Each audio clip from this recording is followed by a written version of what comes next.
yes, as you can see, I now have a ring light. So I got the demon eyes, and I love that. Anyway, hello everyone, and welcome to the ASMR review show.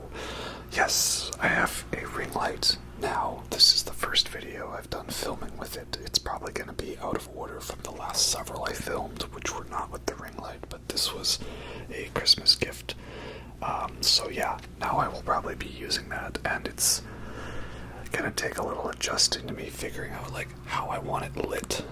Right now I'm using like the gold setting with a decent amount of brightness to it, but I don't know, I think it looks quite nice, don't you? This will be the test video for that. So yeah, we had Christmas season, we had New Year's season, we're living in the future, 2023. And hopefully it's a good one. Hopefully your year was good. 2022, it was another wild ride, wasn't it? We're just all in it for the ride. And of course, with the Christmas season comes some good Christmas beer. And this one I have is Santa's Sack Golden Strong Ale.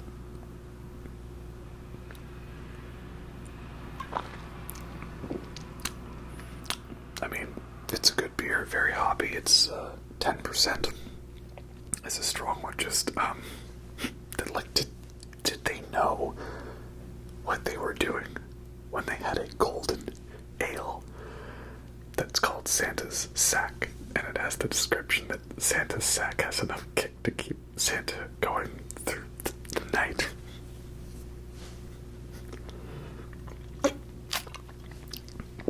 To be fair, it's very advanced humor for mature people. You have to have a very high IQ to understand it, but yeah, that's what we've got for today's video, I guess.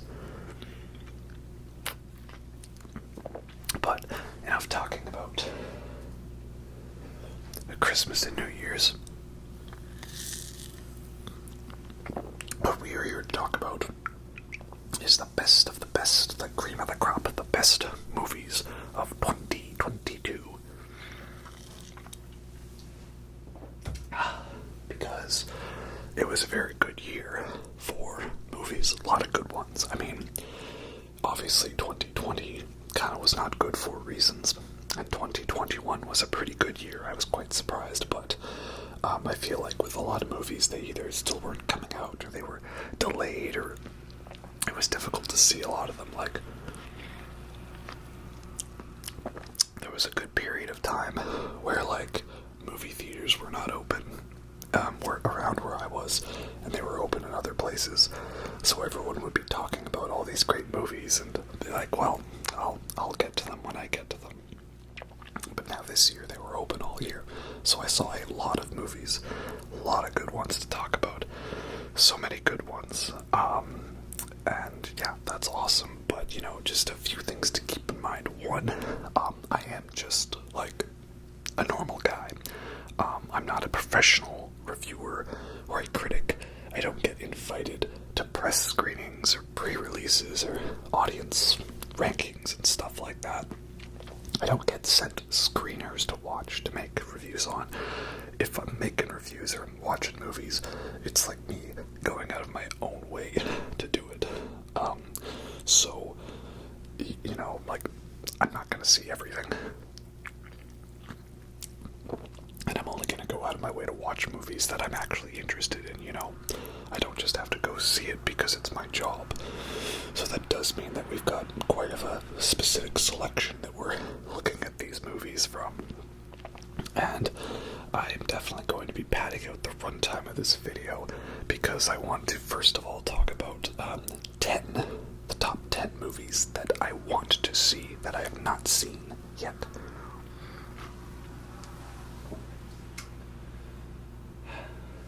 Because there's so many good ones. And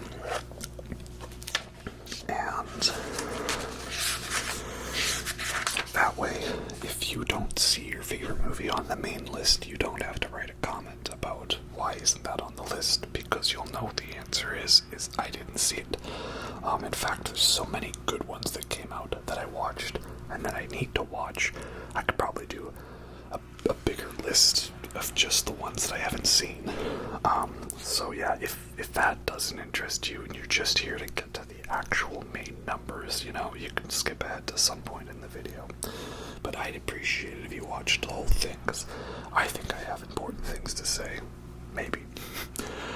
Okay, so first of all, we got the top 10 in no particular order movies that I have not seen yet that I want to see from 2022. And the first big one, the number one that we're going to get out of the way, is RRR, which is a Tollywood film, if I recall correctly. So, yeah, this one, I believe it's on Netflix. So it should be easy to watch. And yeah, it's a Tollywood film.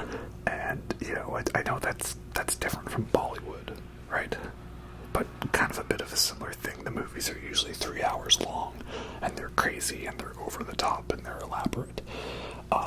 And everyone seems to really love this one in particular, which I can't comment on because I have not seen it yet.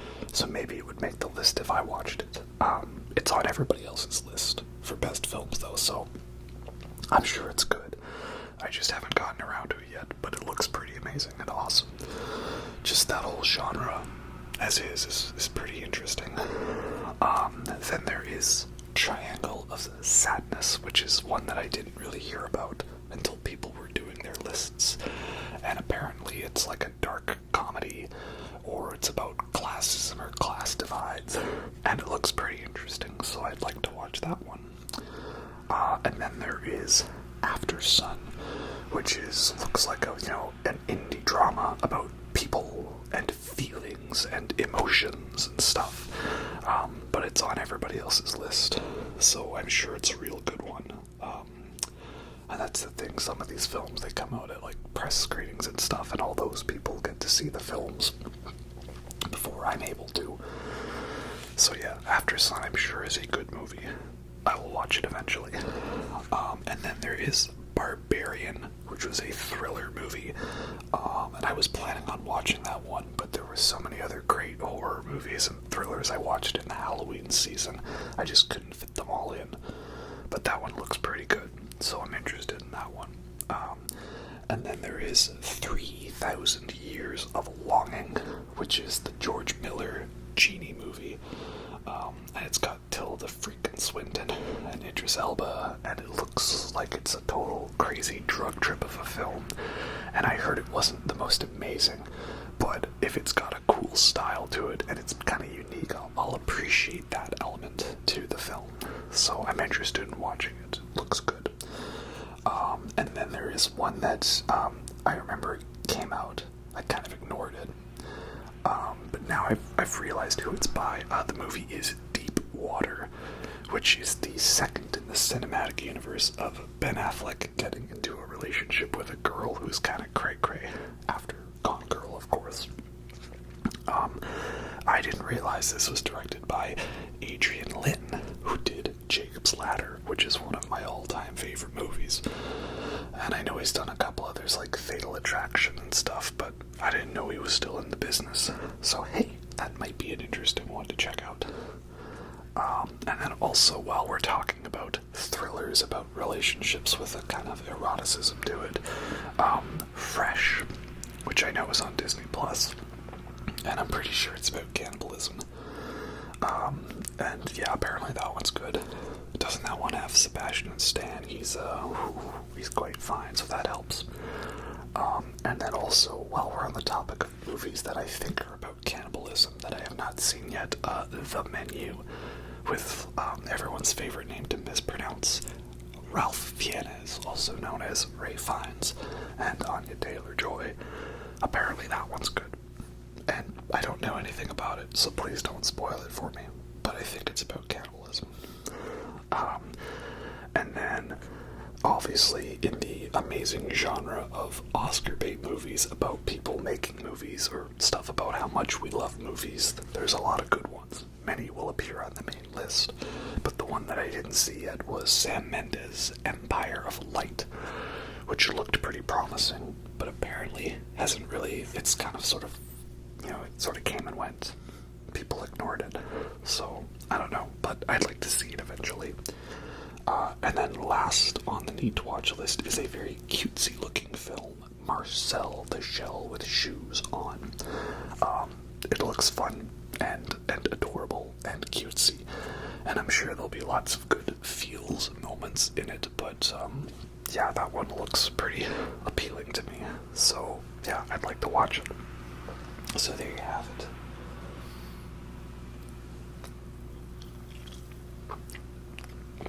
Those are 10 films that I'm really interested in watching that I have not yet watched, and I know I'm leaving a couple out as well. Like, when I was researching this, another one that came up that I forgot about was, what is it, Decision to Leave, and it's by, what is his name, Park Chan,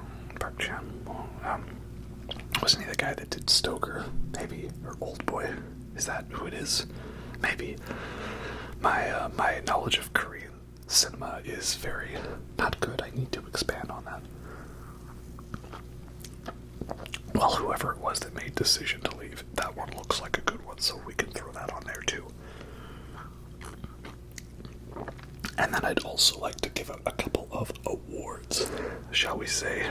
Most of these are just awards about movies I didn't like. First off, most disappointing movie for me this year was Thor, Love and Thunder.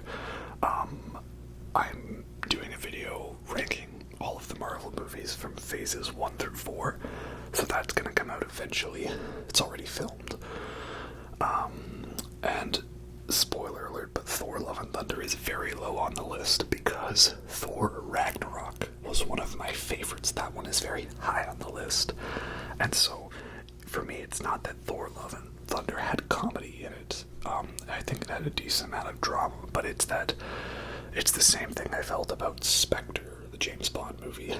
You had an amazing movie, Ragnarok, Skyfall, and then you went to do a sequel to that one, and you had all of the amazing talent involved in the previous one, and the end result was a movie that was kind of meh. And, so it makes it feel even worse than it actually is. So, yeah, Thor, Love and Thunder, most disappointing. Then the award for least loved movie, or shall we say the movie that everybody else loved that I was kind of average on, was Smile. I didn't hate that movie, don't get me wrong. I enjoyed it. I liked it. It was good, but it's not on my top list. And overall, I felt everything that I liked about it was something that other movies in the past, I think, did better. So if you loved Smile, then that's great. That's awesome. Don't get me wrong. That's cool. But I did not love it. I just simply liked it. And I was a little confused at how everyone else said it was like the best horror movie of the year, when I've probably got like 4 or 5 on my list that are not that one. So I'd be open to watching it again, see if I get a little more out of it. But yeah, so that's the one that everybody loved that I was not in love with. Then for overall worst movie, shall we say, well, it's easy for me because I don't really, go out of my way to watch every movie. If it looks like it's going to be bad, I just don't watch it, right? But there was a movie that I was interested in, and definitely let me down. Not in a disappointing way, just kind of like, wow, that's kind of bad. And that is Don't Worry, Darling. Now it's funny because, again, I watched this after a lot of the buzz came out that it was not a good movie. But no one really pinpointed it as to why it wasn't good. And so I watched it, and I'm watching the movie, and I'm like, well, this actually isn't that bad. I'm interested to see where it's going. It's well shot. I didn't hate Harry Styles' acting. And then, I won't spoil it for you, but basically the twist happens as to what's really going on. Because, of course, we knew that there was something sus happening. And it's a good twist. It's interesting, but kind of a little overplayed out. And then we get to the end of the movie, and that's my big problem with the movie, is the movie stopped. But the story was not over. It didn't stop at the end. like, again, slight hint of a spoiler here, but this would have been like if the first Matrix movie was like stretched, if the first act of the Matrix was stretched out to a full movie, and then it ended right as Neo was about to wake up in the real world, and we didn't actually see him wake up in the real world. That's what I felt happened with Don't Worry, Darling.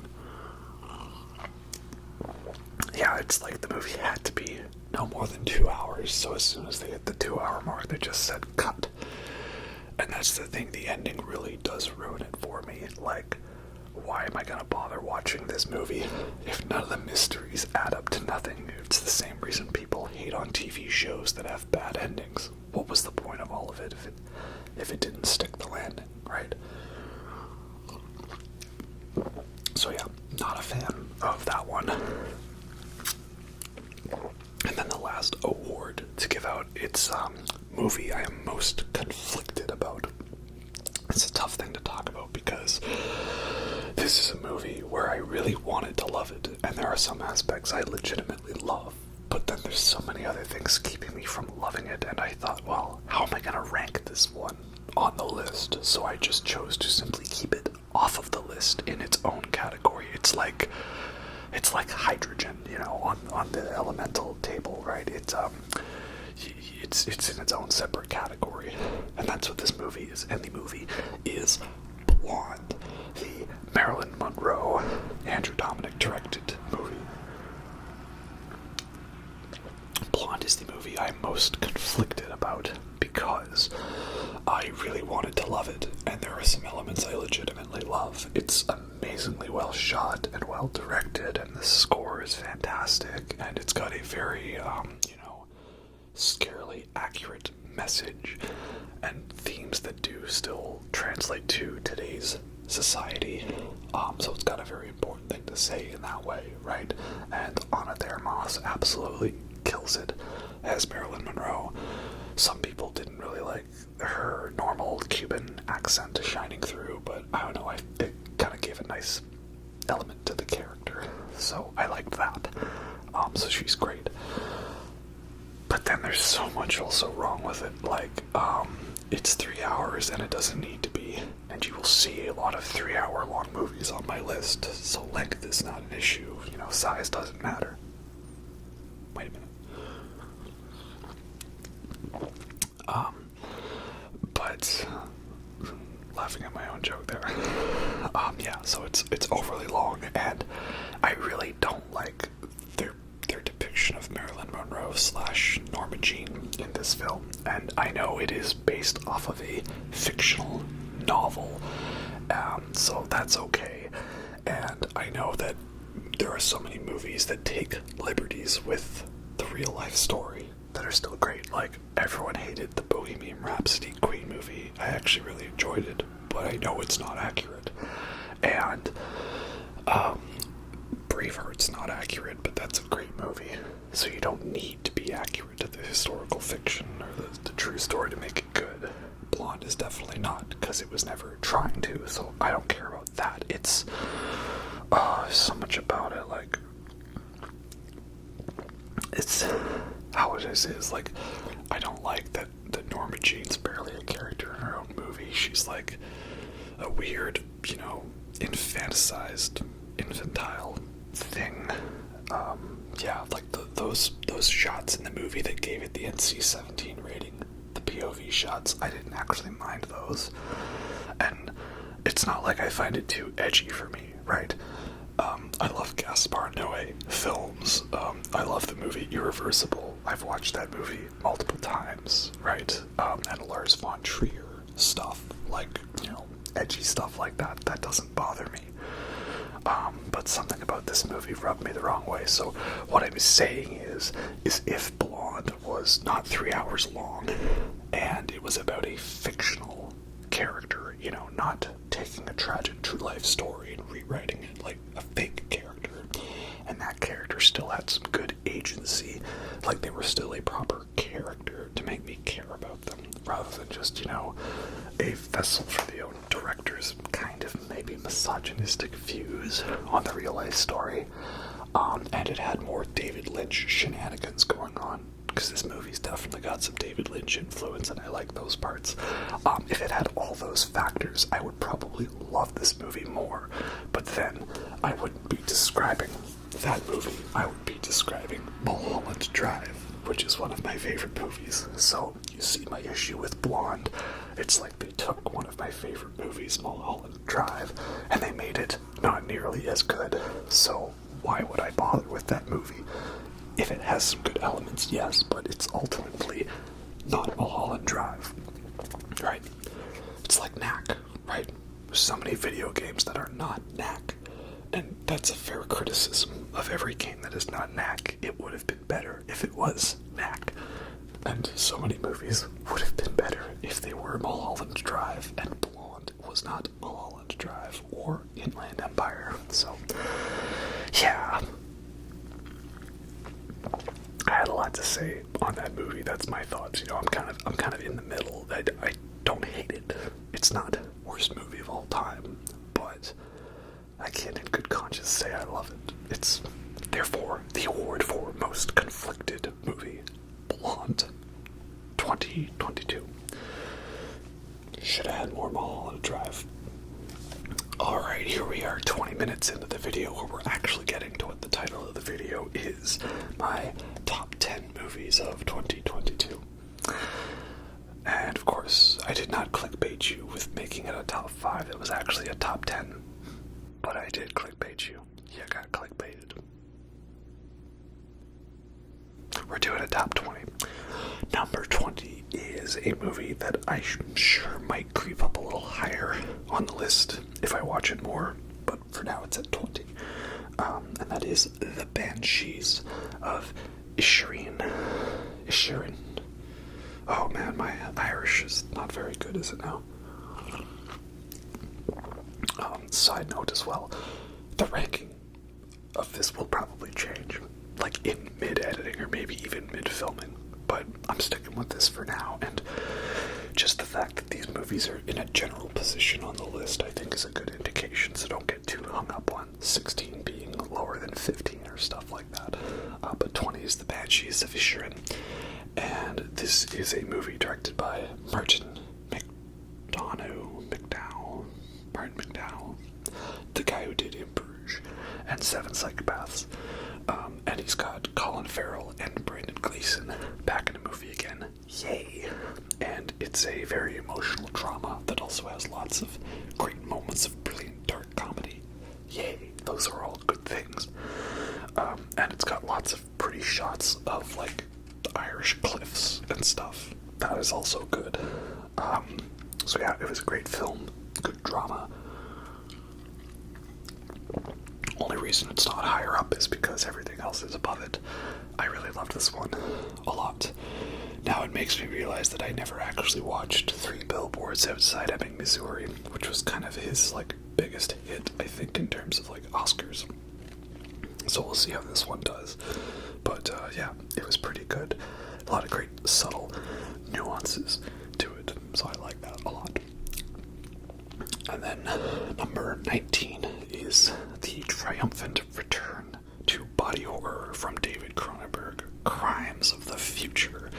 And I really liked this one a lot. It's kind of crazy to me that as much as I like it, it's only at number 19, but that just shows you how many good movies came out this year. That's why I did it a top 20. There were too many to talk about.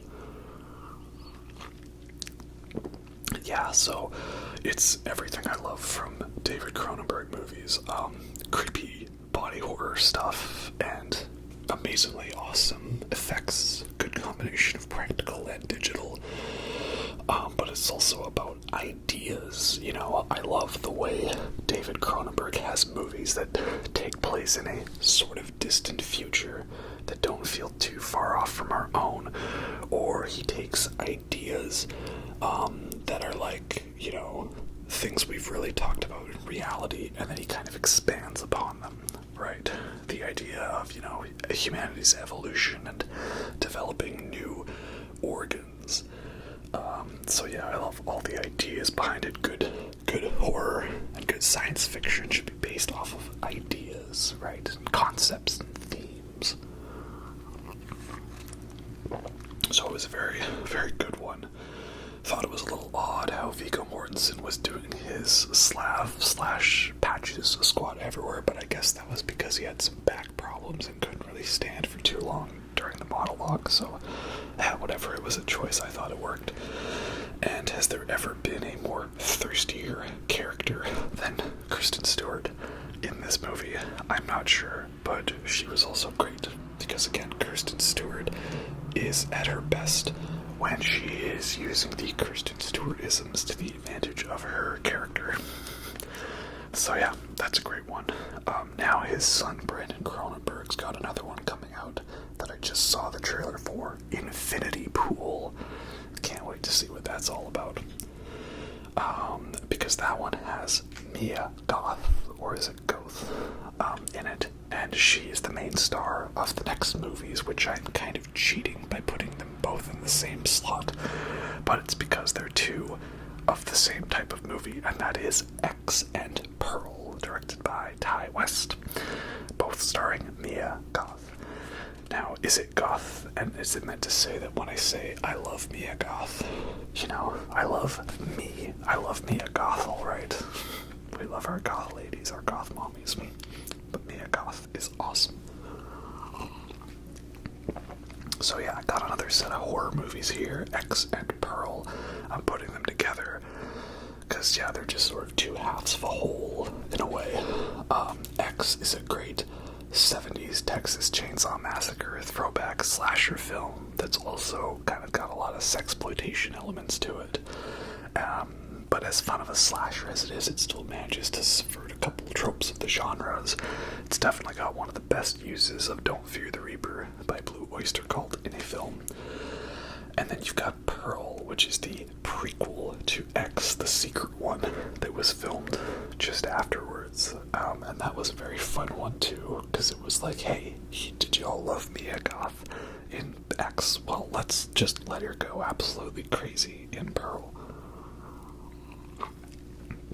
And then there's going to be a third one called Maxine, which takes place in the 80s, I think. That's what it looks like, at least. Maybe. I don't know.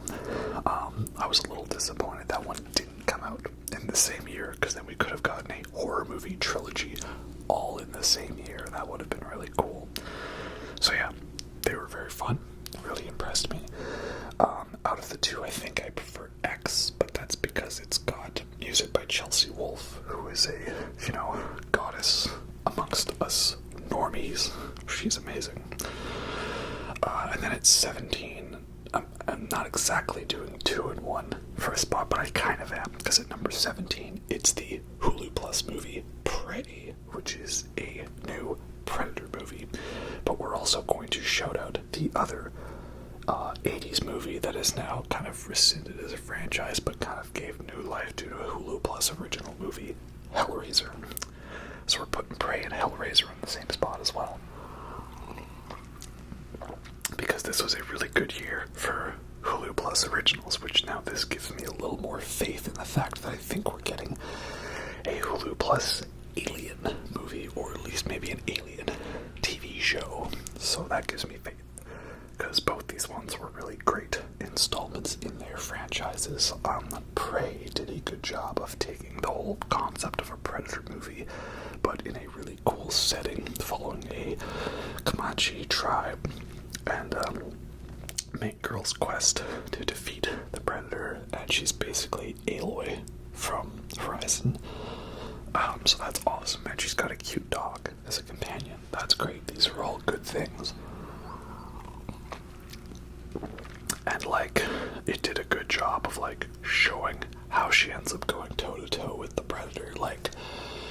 There was so much discourse coming out on the internet when the trailer was released, because again, this is what happens. People don't watch movies, they watch trailers or read articles shared from other websites, and then they form their judgment based on that. And of course the discourse was that, how does this tiny little girl who's 5'2" defeat a Predator that 7'8" hulking muscle guy Arnold Schwarzenegger could barely go toe-to-toe with? And I said, well, let's watch the movie and see how they do it. And they did it very well. And then got the Hellraiser Hulu Plus movie, which was not nearly as erotic as the original, unfortunately, but still did a pretty good job of showing a lot of cool stuff from it. And again, I loved the new pinhead design and just all the Cenobites. It was different. It wasn't the whole BDSM 80s leather and studs look, but something new, and it was cool. So again, can't wait to see if there's more from that. So yeah, good job, Hulu Plus. You've done a great job of respecting classic 80s horror franchises. Now, could you please, would you kindly do a good job with Alien now? Then at number 16, well, it's a lot of Oscar bait style movies, but sometimes those ones still manage to get me, especially when they're by one of the best directors of all time, Steven Spielberg. Number 16 for me is The Fabelmans, which is basically a Steven Spielberg autobiography in disguise. Because so many of the elements of the characters in this movie relate to what happened to Steven Spielberg in his own life. And I'm all for that. It was a very cool way to do a film, It's not about Steven Spielberg, but it is. It's a fictional story, but it isn't. Right? So very well done. I know this movie's probably going to get a little ignored for being a silly Oscar bait movie, because that's how it is if you make a film about making films, or a film about Hollywood or stuff like that, or coming of age stories about kids who want to be filmmakers. They're all already labeled as that, but it was legitimately great. Lots of good dramas, hilarious moments, and this is a slight spoiler, so I would skip a little bit ahead if you don't want, but I have to talk about it. The best part of the movie is when David motherfucking Lynch shows up as classic film director John Ford, and he gives a quick little 5-minute lecture to Sammy Fabelman about making films, right? Look at the horizon. Where's the horizon? It's at the top. Now remember, when the horizon's at the top, it's interesting. When the horizon's at the bottom, it's interesting. When the horizon's in the middle, it's not interesting. and then the last shot of the movie, it starts off with the horizon in the middle, and then it subtly gets adjusted so that the horizon is at the bottom. Brilliant. Absolutely brilliant. So yeah, that movie was already really good for the first 2 and a bit hours, and then David Lynch showed up for 5 minutes and made it a masterpiece, as he always does. So yeah, it's a really great one. It's also sad that that's the final collaboration between Spielberg and John Williams, because after this, John Williams has Indiana Jones 5, and that's it. He's done. And he is definitely one of the GOATs, for a reason. At number 15, it's a little odd because this movie is disappointing in that I was hoping this would be top 3 minimum, and it's all the way down to 15. But I still love it, don't get me wrong. It's just, this was the movie I think that dropped the most throughout the year as I was uncovering new movies that topped it. And that is Men, the scariest movie of all time. Men. And as a man myself, I am allowed to say that, as I'm part of the joke. Men was the newest film from Alex Garland. He only, directed 2 of the best sci-fi films ever, Ex Machina and Annihilation, and I've loved all of his work. I kind of thought he was done after Annihilation was a straight-to-Netflix movie in almost every country in the world, except Canada. I did get to see Annihilation in theaters, and that was such a great experience. But yeah, he was back with the movie Men, aka Gaslighting the movie, and it's a great movie. I love it.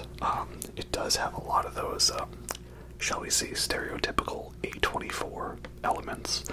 A lot of people hate on A24 movies because of certain characteristics they seem to feature, and they're really only talking about, The Witch, Midsommar, and that's it, really. But Men does have some of those elements of those movies that can get memed on. I've been meaning to rewatch it. Perhaps I'll like it more on a rewatch. It was definitely a pretty crazy experience, though. The whole last act of the movie was out of this world in all of the good ways that I wanted it to be. So yeah, it's a real good one, and the only reason I can't rank it higher is because I feel that these other movies are just they're doing what I want more, you know. Men is a little less than I was hoping, and all these other movies are more than I was hoping. So then at number 14 we have Nope, or shall we say Jordan Peele from Nope. That was a great movie. I really loved it. It might be my favorite Jordan Peele movie, because everyone really loved Get Out, and I thought that was good. People were kind of mixed on the movie Us. I was a little mixed, too, because I remember thinking in my mind that the plot twist of Us was going to be what it was, and then I forgot about it because I thought that was too obvious, and then that was the twist. So, okay, whatever. But Nope was really good because it is science fiction, and science fiction is a genre I always have appreciation for, but it was also, you know, kind of a adventure type movie about a monster like Jaws, which I don't know if that's a fair comparison because I actually have not watched Jaws yet, and I know that probably invalidates my entire channel. Oops. And great characters and great attention to detail. The first time I saw Nope, I thought it was pretty good, and the second time I saw Nope, I thought it was very good. So if I watch it more, it'll probably get even better. And it also is pretty hilarious to see certain people just not getting it, you know.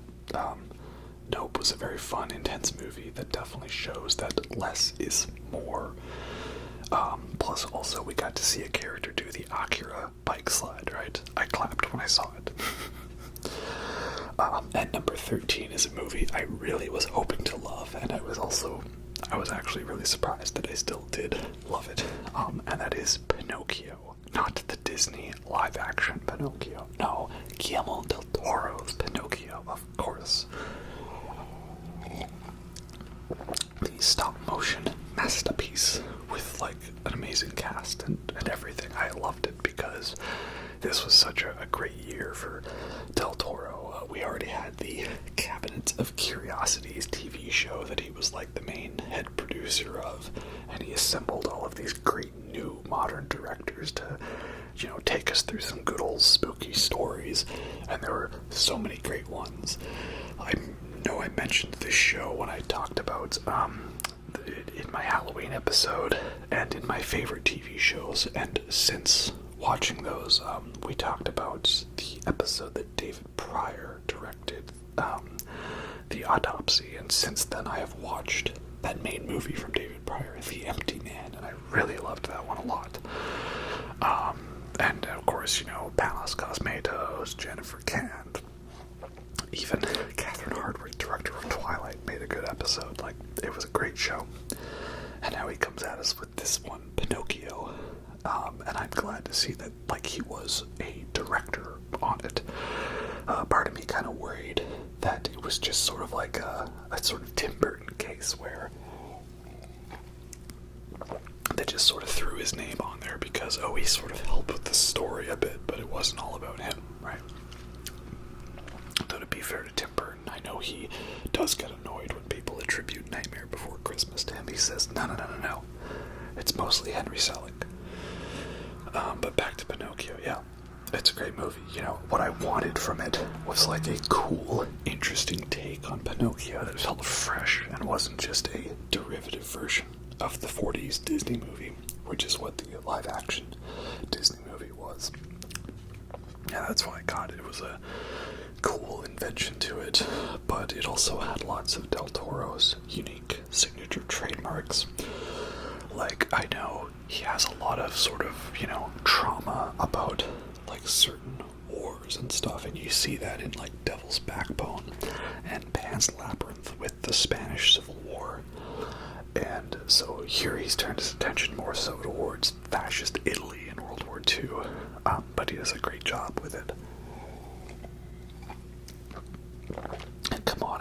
blue fairies, not just some random fairy. Now she's like some goddess sphinx, voiced by a goddess herself, Tilda Swinton.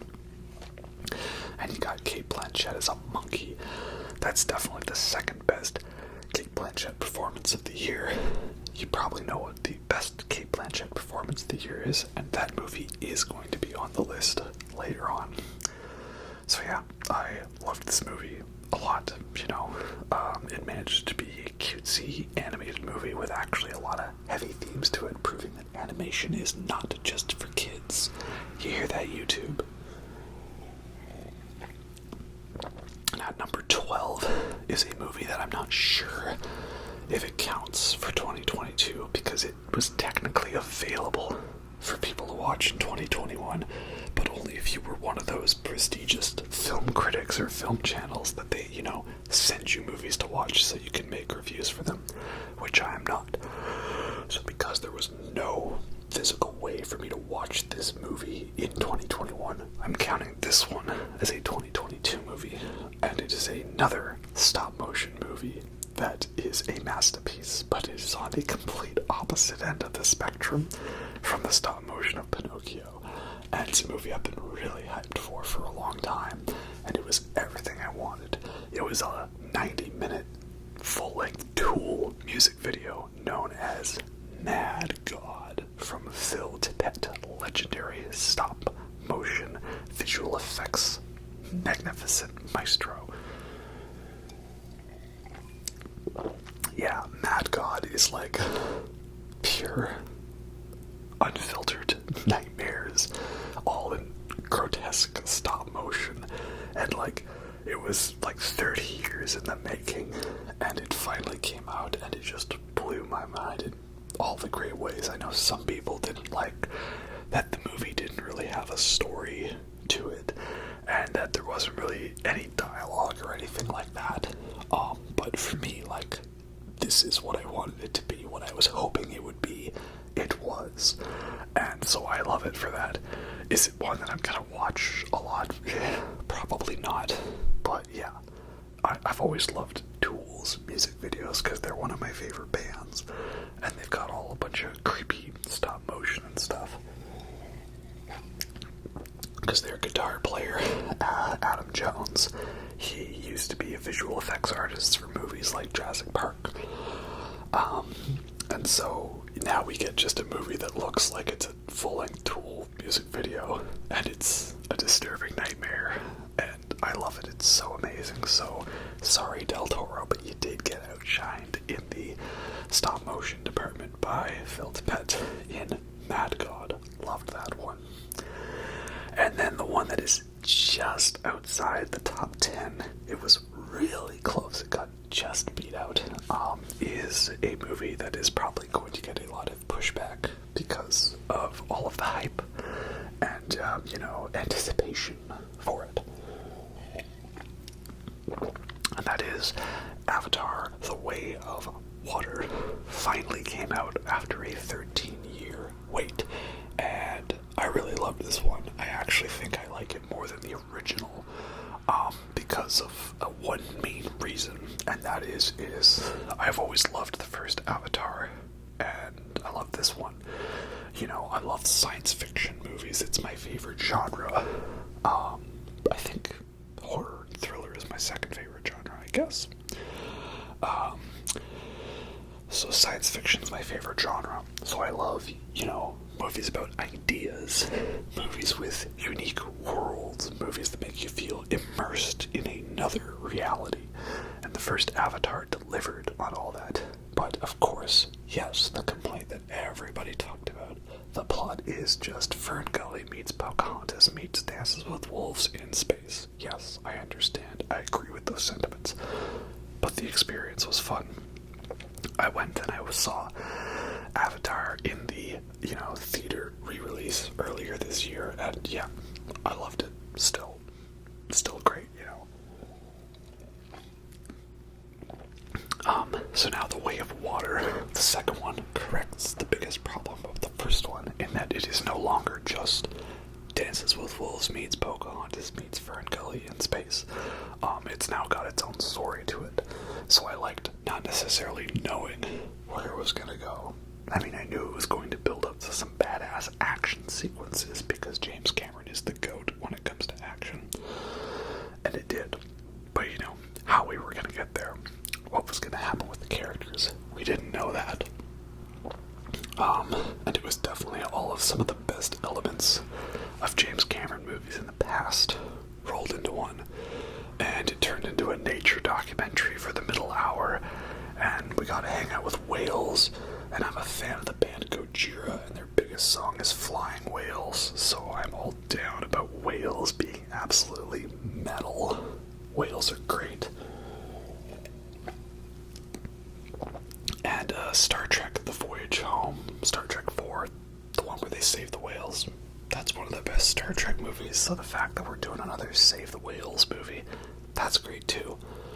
And the ending was like, what if we took Free Willy to the Adventure Home or whatever? You know, you remember Free Willy, right? Great movie. Remember the second one, Free Willy 2?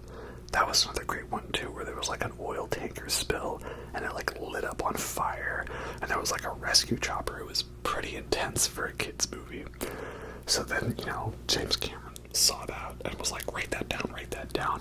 And he spent 13 years making a super awesome alien version of that. Like, yeah, that's great. So yeah, I loved The Way of Water. It's really awesome. It's kind of crazy that this one didn't make the top 10, but that just shows you how much I love all the other movies. This one might bump up a little bit higher on the rewatch. I think I'm kind of trying to play it safe and not overrank it for me. So, you know, like I want to be modest, right? To some extent, there's going to be some movies that I unabashedly put really high in total 100% bias, though, so maybe I didn't need to bother with that. Alright, let's get into the top 10 now. At number 10 is probably, I think this is one of the more controversial choices for me, as this is a film that kind of came out and I was hyped for it, but it did its screenings at film festivals and it got torn to shreds, so much to the point that the director cut 20 minutes out of it, and then I almost forgot about it. It sort of just got quietly released on Netflix without much publicity. But I was hyped for it because the director made two of my favorite films, and that is Alejandro González Iñárritu's Bardo, or A False Chronicle of a Handful of Truths. Yeah, Birdman I thought was an amazing movie. Loved that one. The Revenant is like one of my all-time favorite films. It still baffles me that people hate that one, or that it sort of just kind of was like, it was okay. Like, to me, that's like a masterpiece of filmmaking. And it was really cool to play Elden Ring and get absolutely demolished by rune bears to get the true Leonardo DiCaprio Revenant experience.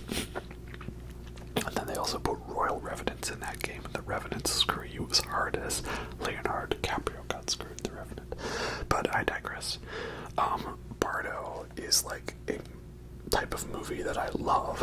It's a very long and slow and drawn out movie, and it is utterly pretentious as hell, and it's got a lot of trippy visuals that might not necessarily make sense, or some of them could be for the sake of it, and it's got gorgeous cinematography, but it does ultimately boil down to being about lots of really emotional ideas and stuff. So yeah, I really loved that one a lot. Like, there are very few movies that once they are done, I want to literally, you know, put them in and replay them right away. But Bardo was one of them, because there are a lot of great details to be held in this movie, so I can understand why this one was not a hit with people, and I don't love it as much as something like The Revenant, but it was a very amazing psychedelic trip. It does make me want to rewatch 8.5 again, which I know is the biggest inspiration for that one. So yeah, I mean, I loved this one a lot. What else can I say? I mean, are some very weird visuals and stuff, and the movie's not subtle about how they are, like, you know, representative of something else. And for me, I thought it was cool, but for other people, it's going to be just odd, right? But yeah, so anyway, Bardo's number 10 for me. Really loved it. Number 9 is another movie that I was really hyped for, but I couldn't see for a while because it just wasn't available anywhere. And it's an anime movie, and it's the anime movie Belle, which is directed by Mamoru Hosoda, who is like one of my favorite anime directors. I obviously love Hayao Miyazaki. He's the GOAT when it comes to anime directing, but I think I love some of Mamoru Hosoda's films even more, because he did The Girl Who Leapt Through Time and Summer Wars, and he did the best part of the Digimon movie, the middle part, Our War Game, which he basically has just been remaking ever since that. And now he's come out with the movie Belle, which is essentially all of his films rolled into one, so of course I'm going to love that a lot. Like, it was such gorgeous animation, so well done. I loved it a lot. Great characters, it took its time being developed, a fun world, hilarious moments and humor, a lot of feels, of course. He knows how to hit you in the cry feels with movies like Wolf Children, and he does that again here.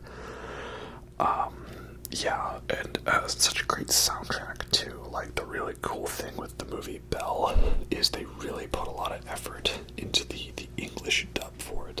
I watched this movie in subbed. I try to watch, you know, foreign films in the subbed language. Anime is kind of hit or miss for me. I don't mind watching subs or dubs, either or. This one I watched subbed. But it's really cool with the dub that they actually got a proper singer to be the voice of the main character, Belle. And then they like rewrote all of the lyrics from the Japanese songs to the English songs so that they could still like fit the pace and the flow. So actually I've been really digging the Belle soundtrack, listening to it a lot. So it's a real good one. You know, I always love myself a real good anime movie that has lots of amazing moments to it. Then number 8 is another movie I was very hyped for and delivered on all the best ways. And I talked about it already in a previous video. It's the new German version of All Quiet on the Western Front, which is a World War I movie told from the German perspective, and it was originally a book, and they made it into a movie in the 30s, and then again in the 70s. But now we've got a full-on German production of it, and it's fantastic. It's, I guess if I had one critique, it is that everything in this movie is something I've seen in other movies before, but it doesn't do them to a lesser extent. It does them to an equal or greater extent. So we've got that whole war, but depicted as a horror movie like Come and See, and we've got those intense World War I battles like War Horse or 1917. And I really love how it's told from the German perspective in this, because, you know, it's kind of easy to kind of forget in history, like, oh, World War II, Germans are Nazis, Germans are bad, and not kind of realize that in World War I it was kind of a big cluster of alliances being torn and fought against, right? Because it's all spirals out of control of, like, what was it, Serbia versus Austria-Hungary, with Archduke Ferdinand being assassinated, and then Austria-Hungary, it was like, Germany, you're on our side, and then Germany was like, well, do you mind if we go attack France while we're at it? And then France was like, England, you're on my side, and then Serbia was like, well, Russia, you're on my side. And I might be kind of forgetting some of the alliances a little wrong, but it was a kind of crazy complex thing of everybody getting, you know, thrown into it. So I love the way that was depicted in the movie, and like the scene where the tanks and the flamethrowers show up is so terrifying, and that mechanical sounding musical motif that appears throughout the film makes me think of the weird drony alien sound from Annihilation. And yeah, everything about that movie was a total masterpiece, and it was so cool to see a well done World War I movie still being made in 2022, because we don't really get many of those. Good war movies are a little harder to find these days. So yeah, loved that one a lot. And then at number 7, this is another controversial pick, because it's one that I was really interested in and a lot of people really hated on it. And I'm still actually kind of processing it, because as of the time of filming this, I only saw this movie a couple days ago, and maybe it's too high right now, maybe it's too low, I don't know. But I love the director, because the director is Damien Chazelle, and he did Whiplash and La La Land, 2 of my favorite films. And now he has come out with the 3-hour insanity that is Babylon. And wow, was this movie a trip. I went in thinking I was getting Wolf of Wall Street 2.0, but I also ended up getting Boogie Nights 2.0 and 2001: A Space Odyssey 2.0, and like a whole bunch of other craziness thrown in there. Like, yeah, man, this was such a trip of a movie. First of all, gotta dispel one thing. I do hate that people were just citing this as a generic, woke Hollywood Oscar bait movie about, oh, isn't Hollywood the best? Don't we love making movies? This movie, like, couldn't be further from that statement, which only solidifies the fact that I say this is people don't watch movies anymore. They critique them based on the trailer or news articles they've read before they come out. Because Babylon is not that. Babylon manages to be both a critique of the Hollywood industry and process, but also a support of the love of the art of filmmaking and what it all means. And it's kind of brilliant for that. It manages to do both those things at once, and very clearly and understandably. And that's how kind of I feel like I think it is possible to hate the Hollywood system and the industry, but love movies. That's how I feel about it. So Babylon does all of that, but it also manages to be 3 hours of debauchery and like a lot of other words to describe bodily fluids that I won't say because they're not very relaxing. And it's an insane party, and there's some like absolutely hilarious moments, like one that I'll talk about, which is not really a spoiler, but if you want to go in blind, there's a hilarious joke that Margot Robbie is the main female lead in the movie, and she's fantastic, right? She's so good. Definitely, I think, the best performance I've seen from her yet, because of how nuanced she is. But there's a great joke that she is the up-and-coming, cool, hot actress, and she's replacing the old actress that nobody loves anymore.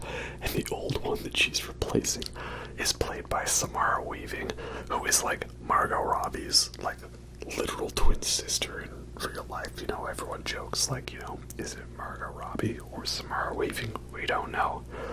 And so they cast her as like being almost the same character. That's amazing. It's like almost as good as when they cast Isla Fisher as the fake version of Amy Adams in Nocturnal Animals. To the point where I didn't even notice it. Yeah. Oh man, Babylon's such a trip. And then Tobey Maguire shows up. And this is funny because, so I was watching this movie with my fiance. And, Tobey Maguire shows up. And at the same time, we both turn to each other and we say, "This is the cocaine scene from Boogie Nights."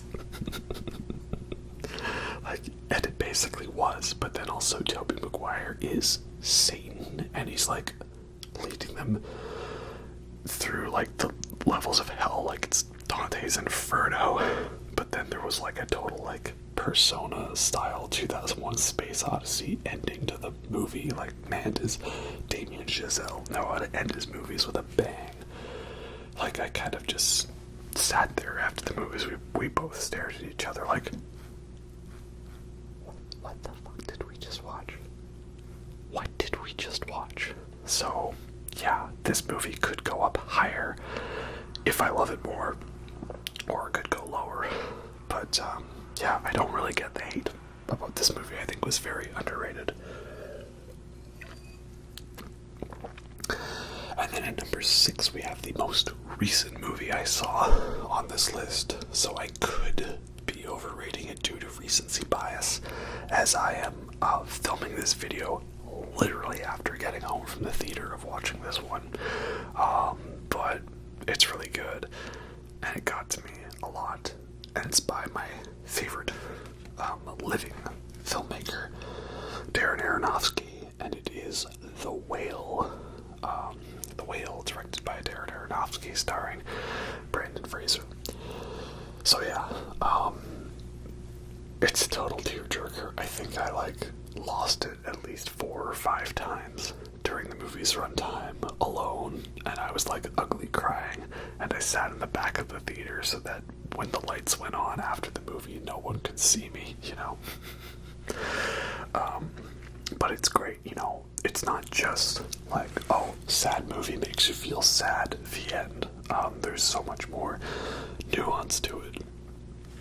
And I feel, in my experience, it did a good job of handling the whole obesity element to the film well, because that was, again, another topic of contention, people complaining that there was a not fat actor wearing a fat suit, to which Brendan Fraser replied, well, I already am a large guy, what do I need to be for that, right?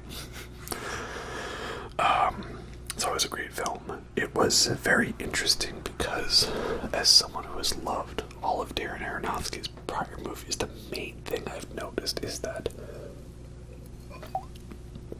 he always manages to make the film about a character chasing perfection, right?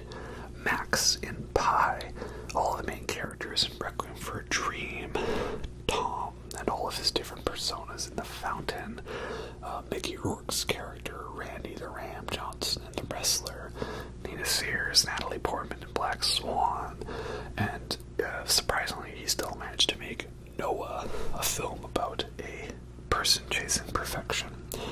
Then it got a little tricky with the mother, because in that film, the main character is Jennifer Lawrence, and the secondary character is Javier Bardem. And you realize at the end of the film that Javier Bardem's character is the one chasing perfection and failing to obtain it. So that was a bit of a twist, right? That it was not the main character trying to achieve perfection, but the whale is now his most different one, because it is a character trying to do, well, the exact opposite of perfection. He's intentionally trying to destroy himself because he feels he has nothing left to live for. And it also is a little bit of a meta thing to it, because if this were any other actor, perhaps it might not hit as hard, but the fact that it's Brendan Fraser, and we know how much hardship he's gone through, that does really get to you. Let me put it this way, I'm not even the biggest Brendan Fraser fan. I've never really watched the Mummy movies growing up, and he's got some of those other ones, what is it, Bewitched or Bedazzled or Bejeweled or something like that. I never really cared for those. The only Brendan Fraser movie I really cared about growing up was Looney Tunes Back in Action, because that was always a childhood favorite of mine. So even with having no real nostalgic connection to Brendan Fraser, I still, knowing that's him, really got to me. So that was good casting on the part of the film for that. And it does a great job of adapting this stage play into the feature film. Really, the apartment becomes its own character in the film, much like how Max's apartment in Pi, or Sarah Goldfarm's apartment in Requiem for a Dream became their own characters. You know, Darren Aronofsky does a great job of making settings become characters, or the house in Mother. So yeah, I really love this one. Am I gonna watch it again? Well, I've watched Requiem for a Dream many times, so I don't think this is his movie that will hurt you the most. I really love this one a lot. In a way, I want Brandon Fraser to get awards buzz for this movie, but also I kind of want him to just like win the awards and not show up as the ultimate kind of screw you to the industry, if you know what I mean. Much like a sort of Marlon Brando, Godfather, Sashi Littlefeather situation. So now, we are on our way to the top 5. And again, this is where I illustrate that while this is a ranked list, many of these could be in multiple orders. You know, the fact that they're in their relative positions, I think, is enough of an indicator of quality. So at number 5, we have Cate Blanchett, the movie, also known as Tar, directed by Nick Nightingale himself from Eyes Wide Shut, Todd Field. That's still crazy to me. I didn't know who Todd Field was. And then I find out he's Nick Nightingale from Eyes Wide Shut. Like, that's awesome. No wonder this movie is so well shot, like it's a Kubrick film, because this guy did work with Kubrick. And of course, that's why I'm gonna love it, because Stanley Kubrick's my favorite director, because I'm boring. So yeah, Tar is a movie about Cate Blanchett playing this character, Lydia Tarr, who is a musical conductor, not a composer, a conductor, though I think from the anecdotal notes in the film she has composed music before. And what many people have pointed out about this film that I love is it does seem to present itself as a based on a true story film, right? Like the title of the movie is Tar. That's the character's last name, and you know, a lot of times you get movies that are based off of real people, and the movie title is just simply that person. Like we had Elvis earlier this year.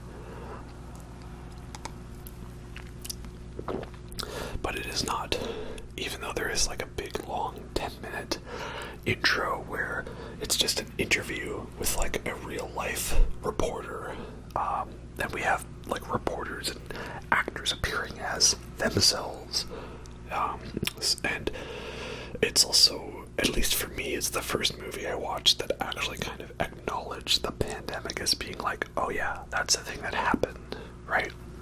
Like, you know, we talk about, oh yeah, World War II, you know, that's a thing that happened.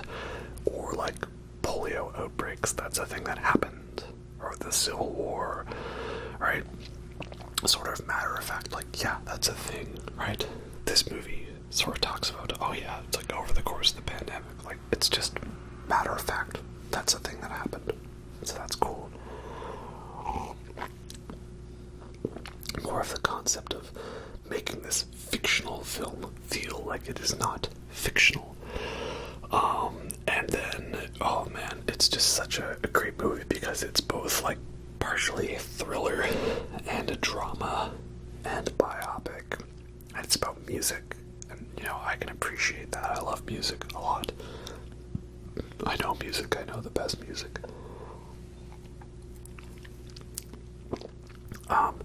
And I love all of the little layers we see to the character of Lydia Tarr.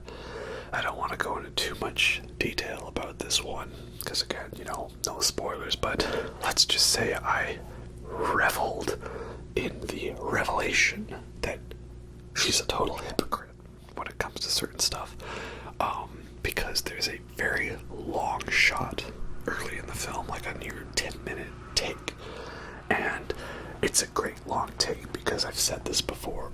I don't like when long takes are simply there for the sake of it, or they are very obvious stitched together long takes, right? Like, there was a bit where movies were doing long takes and it was really cool and inventive and well done. Like, a lot of the long takes in Children of Men by Alfonso Cuarón, with cinematography by Chivo Emmanuel Lubezki. Those were good long takes because those really made you feel passenger in the car, or you were another bystander wandering the streets. Or like the long takes in Birdman, which is not really one long take, but it's stylized that way because it's about a stage play. And obviously, if you're watching a theater play or a stage play, there are no cuts because you're watching it in person, not through a camera or a lens. So those long takes service the story. They have a thematic element to them. But then you get a lot of long takes these days where they're like very obviously stitched together because they have a lot of those fast whip cuts where they've clearly pieced it together. And it's just like, it's cool. Like, I understand it does take effort to make a series of takes seem like one long take. But it also does feel a little, shall we say, try-hardy. Like, it's just doing it for the sake of it, not because it serves a purpose, right? Like, you know. So I love that the long cut in Tar has a thematic purpose, the long shot, because, again, subtle spoilers, but basically the scene where the long take happens, that comes up later again in the film, those moments that happened there, but it comes up in a bit where somebody was on their phone filming the whole thing, and they've edited it. And seeing that bit where we see the edited version makes me think back to how we saw the uncut version. You know, we saw the long take. We saw it without cuts. We knew what it was like. We were a passive observer in it. So then, when we see this heavily edited, butchered version of that conversation, we know that that's not true because we were witness to the uncut version. You see what I'm saying, right? It's the little details like that that really make the film. And it's also got one of my favorite WTF endings in a way that is just so satisfying. You know, it's great. It's on a lot of other people's best of the year lists, and it's not at the top of mine. But I do think this one deserves a lot of praise. Well done, Nick Nightingale. Now the top four for me is going to be either kind of predictable or kind of very obvious.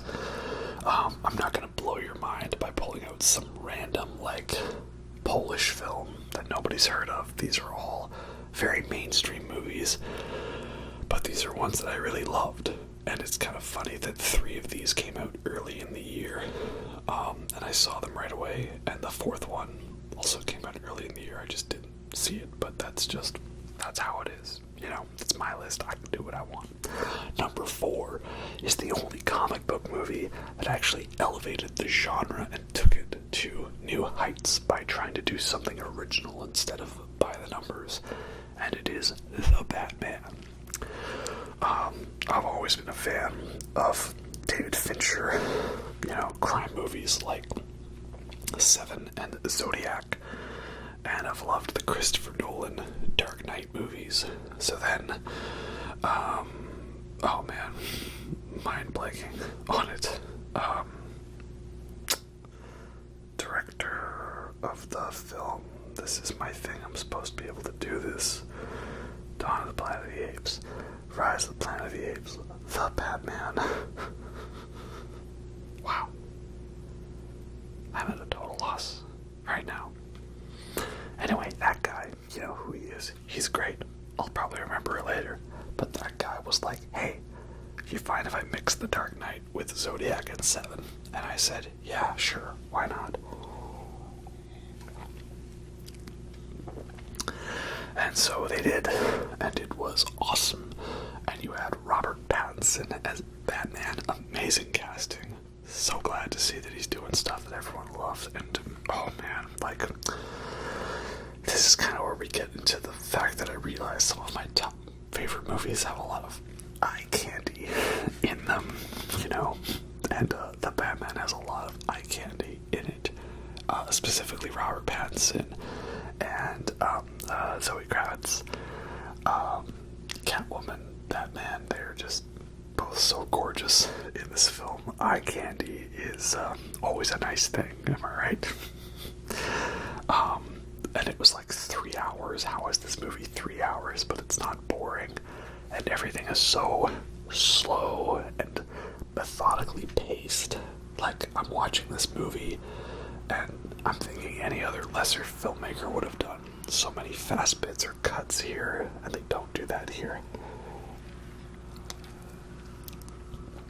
Yeah, and so many great action sequences, like the Batmobile chase scene and the sound design and everything, and that's like one of my all-time favorite scenes I've ever seen in a movie. Like, it's hard to rank most badass shots in movies, but all of those shots of the Batmobile jumping out of the fire and like the horror movie music playing.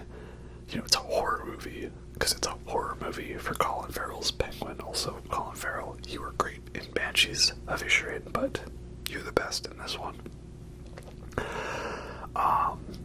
The fear in his eyes, the fear of Batman as this unstoppable force of the night.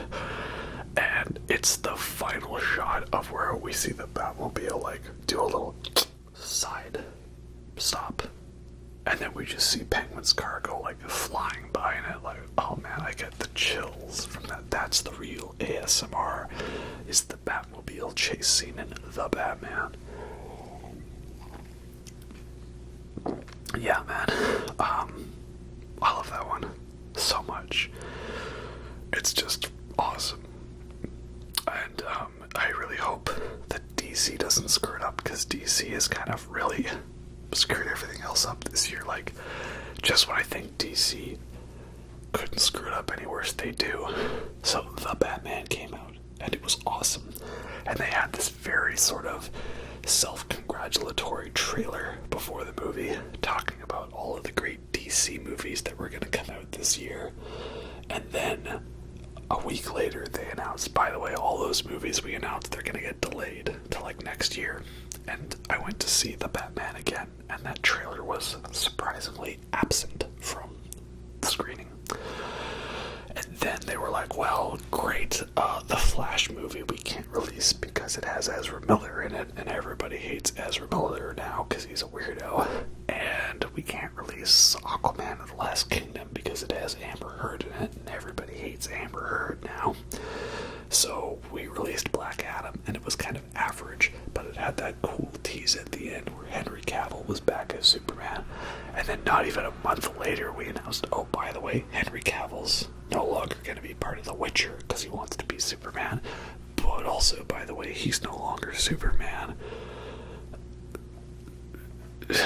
I feel like William Hurt in A History of Violence. How do you screw that up? How do you screw that up? Right?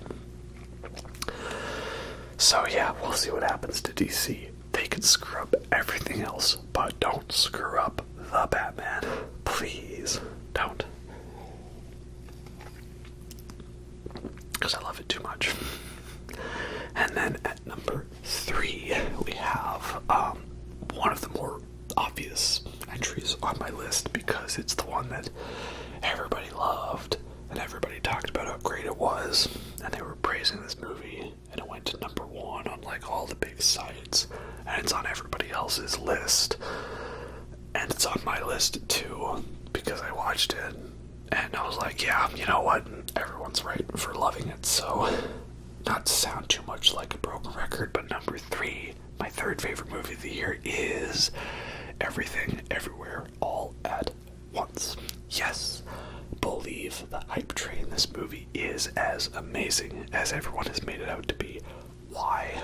Well, simply, it's live action Rick and Morty, basically. But the thing about Everything Everywhere All at Once I love is it's a movie that always keeps you on your toes, keeps you guessing as to where it's going to be. It weaves in elements of science fiction, action, romance, drama, westerns, comedies. Like, it is everything from everywhere all at once, right? It's such a innovative story. Like, I guess I could argue that yes, a lot of the beats that it is doing are not as crazy new. Like, yeah, you can take mind-bending movies like The Matrix, and it does have a lot of influence from those types of movies in it. But, you know, if we look at history, Sigmund Freud is not the most original of psychologists or psychiatrists. Almost everything Sigmund Freud came up with, you know, all of his theories are from other people in similar fields. But the genius of Sigmund Freud is attributed to the fact as to how he combined all of these different elements and put them together into his own theories, much the same way the movie The Matrix did, much the same way Everything Everywhere All at Once did. So it manages to have badass fun action scenes where a guy uses a fanny pack filled with rocks from an aquarium to beat up people, and where Jamie Lee Curtis staples paper to her face, and where a person jumps onto a trophy shaped like a certain toy. But also it has feels and like moments that are reminiscent of stuff like Wong Kar-wai films like In the Mood for Love, and it's got one of the best romantic lines in a movie. In another life, I would have loved just doing taxes and laundry with you. I can understand why this movie might be a little too weird and out there for perhaps some of the older audiences that don't appreciate all of the humor in it. But for me, this was like everything that I wanted it to be. It lived up to my expectations. So yeah, it's not the most original choice on my list, but I'm okay with that because it's a great movie, and it is one of the few movies where I watched it, loved it, and then the very next night I went and watched it again. Also, spoiler alert, but oh my gosh, in the pantheon of movies that reference 2001: A Space Odyssey, we have to give a shout out to the Barbie trailer for being pretty hilarious. But has any movie referenced 2001: A Space Odyssey in such a great way as Everything Everywhere All at Once did, with that horrible off-key version of Also Sprach Zarathustra? Yeah, that's definitely a way to win my heart over. So now, we get down to business to figure out the top two. Now, I've kind of gone back and forth on this. Basically, I've always known these two movies were the top two, and I've debated which is which, so I'm going to do them in this specific order, but they're really both number one, you know, but that's a cop-out answer. You want number two and you want number one. You want to know what number one is, so we'll do it that way. These are both movies that were essentially made for me, and they were things that I love, made by people I love, and doing things that I love. And they're incredibly biased choices, because it's my list, and that's how I'm going to do it. And it fills me with overwhelming joy that these movies that I was looking forward to and anticipating turned out to be as hopeful and memorable that I wanted. So number two is from my favorite modern director, Robert Eggers, who decided to just go full on black metal, Vikings, and witchy shit, and with awesomeness. And it's the movie The Northman. I loved this movie so much. As soon as it was announced he was making a Viking movie about revenge, I was like, I'm sold. And then he said, oh, by the way, it's got Alexander Skarsgård, Willem Dafoe, Anya Taylor-Joy, Ethan Hawke, and even Bjork in a cameo appearance. I'm sold. And then I saw the trailer. I'm sold. And I have the habit of regularly rewatching scenes of this movie to remind myself of how amazing it is. It's so good in every way I want it. Like, I don't really watch TV shows that much, so I haven't watched some of the big TV shows like Vikings or Norsemen or anything like that, or The Last Kingdom, but I know that those are really good, and I know my fiance is really into those shows, but now I've got a badass violent movie that I can be into, and the both of us love it so much. The Northman. If you can't tell, I definitely like the whole Viking style of hair and the weird paganism and all that. And this movie managed to be a badass Viking movie and weird pagan rituals and stuff. And oh man, it's so much to gush over. And by one of my favorite modern directors, Robert Eggers, who made The Witch, which was only one of the coolest movies ever, and then The Lighthouse, which was only one of the best movies ever, and now he makes The Northman. The Lighthouse is still probably my favorite out of the films, but this one's pretty damn good. I cannot wait to see what he does next. He's talked about doing a Nosferatu movie, which I actually finally watched Bram Stoker's Dracula, the Francis Ford Coppola movie, this year, and wow, that was really, really good. Definitely an underrated movie with such a cool visual style to it, a very great cult classic. So if he does a Nosferatu movie, I'm down for it. Yeah, Northman, wow, so good, such an experience. You got like cousins battling it out like it's Mustafar from Revenge of the Sith in volcanoes, and it's just metal as hell. But then you've got like the bit where they play that one game and he's like headbutting the mountain from Game of Thrones, and and then you got the weird Viking riding on the horse, Tuvalu. Like, everything about that movie is both like badass but cool but awesome and just weird. I love it. And also it does not hurt the fact that there is so much eye candy in this movie. Anya Taylor-Joy, she thick, like damn boy, she thick. And Alexander Skarsgård, he's got like the beard and the long hair and like the stoic look and the abs and the brutality, and like they gave him that horrible bowl cut in the movie and he still managed to be one of the sexiest dudes of all time.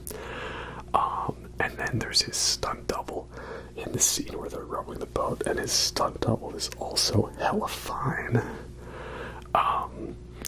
And then Nicole Kidman is like hot, but then you realize that there's some weird Oedipus thing going on, so then you're like, she's not hot.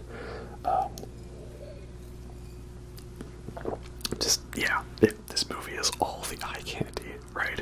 You've got your, Scandinavian Slavic pagan girls, and you've got your badass long-haired bearded Viking guys. Like, I feel like people talk about The Mummy, about how that movie appeals to everyone. Like, this one should appeal to everyone. If eye candy is what you're looking for, it's got something for everyone, and there's not too much water.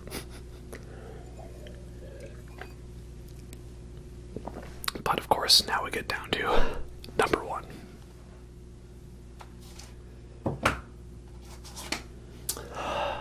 Number one is a movie that I feel I almost didn't want to put at number one because it's the obvious answer for me, and it's also still mind-blowing to me that this is the number one answer. I've been making jokes about it for 3 years. 3 years that this movie was never going to come out, that it wasn't going to be good, or that it would be average, or something like that. And then it came out, and it was a masterpiece. And I saw it in theaters twice, and I loved every minute of it.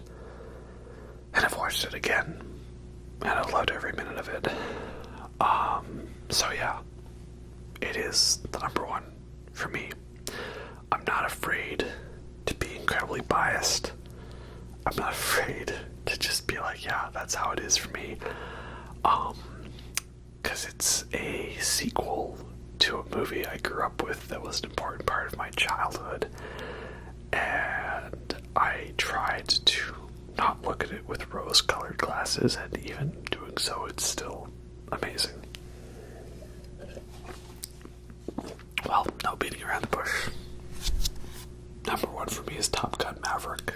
I'm still surprised. I remember when they first announced this movie back in 2019 that I thought it would at best be a fun movie, average, that I would get some mild enjoyment out of it. And then when all the movies kept getting delayed due to the pandemic, I thought this movie was never going to come out. And then we had so many movies that were coming out except for Top Gun Maverick. I even made a joke in my top movies of 2021 that Top Gun Maverick would have been number one, but because it was so amazing, we had to leave it for its own year. Well, here we are now, a year later, and, well, I guess that was pretty prophetic, because, yeah, it is my number one of the year, owing to the fact that I bought it on Blu-ray. You know, if I buy the movie on Blu-ray, typically that means it's my number one. The only movie I bought on Blu-ray last year was The Green Knight, which is my favorite movie of 2021. So, yeah, Top Gun Maverick. Why? Well, I grew up watching the original, and even though it is definitely a flawed movie, I loved it. It was an important part of my childhood, and I've always been excited for the concept of a Top Gun 2, but this movie managed to basically do the perfect balance, because when you get these legacy sequels, right, you've got to find a balance of being like referencing the original but still being your own movie. You've got to include the elements that people would expect from the original but still do your own thing. So like the new Top Gun Maverick, it does have, like, you know, a smexy shirtless sports scene on a beach, and they play Danger Zone in it. And there's a scene where, like, they do a training exercise and they go below the hard deck, or Maverick does a reckless thing in the beginning and he gets chewed out, but ultimately he's allowed to be free because he's being sent to Top Gun. And he has a on-again, off-again thing with the female love interest, right? And there's a, you know, sort of anti-hero type badass guy who shows up and saves the day at the end. These are all elements from the first Top Gun, right? It's hitting those same beats, but it manages its own elements, specifically how it is actually a Mission Impossible movie disguised as a Top Gun movie. And all of the flying sequences look so good, and it's so intense, but it manages to have emotional beats to it. Yeah, I did a whole video ranting about how much I loved this movie, and none of my thoughts on that one have changed. So, yeah, again, I thought maybe I would put The Northman at number one to be different, but ultimately I thought, no, let's just go with the obvious answer for me, the correct answer. It should be Effortless, and the one that came to mind is, yeah, Top Gun Maverick. Love this movie so much. It's my favorite movie of the year, in a year that had so many other great movies. Like, I did my own top 20, and then there's 10 more movies that I probably will love that I still haven't even seen yet. right? Man, so much good stuff to watch. I love watching good movies, and I love talking about good movies, and I love reading comments from people who watch my videos and talk about good movies, and I love getting recommendations about good movies. I just love it all so much. So here's to seeing what 2023 will bring us. I already know Infinity Pool from Brandon Cronenberg is coming up soon, and supposedly we have a new Martin Scorsese movie, Killers of the Flower Moon, something like that. But then again, you never know what's gonna be coming up. I mean, I knew Top Gun Maverick and Northman and Batman were my anticipated movies, but I didn't know about Everything Everywhere All at Once, Tar, Babylon, Bardo, Belle. I didn't think Avatar was coming out this year, right? Like, that's all part of the fun. So, welcome to 2023. Thank you all for continuing to watch the channel and enjoy my rambles and stuff. You will probably see some videos from me that do not feature the ring light because I filmed them before I got the ring light and I just haven't edited and uploaded them yet. But I would like to do that eventually. And if somehow in this list of like 30, 40 plus movies I still failed to mention one, please let me know.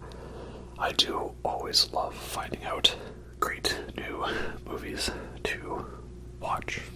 And I will see you all in the Oscar season when I inevitably have to watch all the Best Picture nominees and rank them. Anyway, hope you all are feeling the need for speed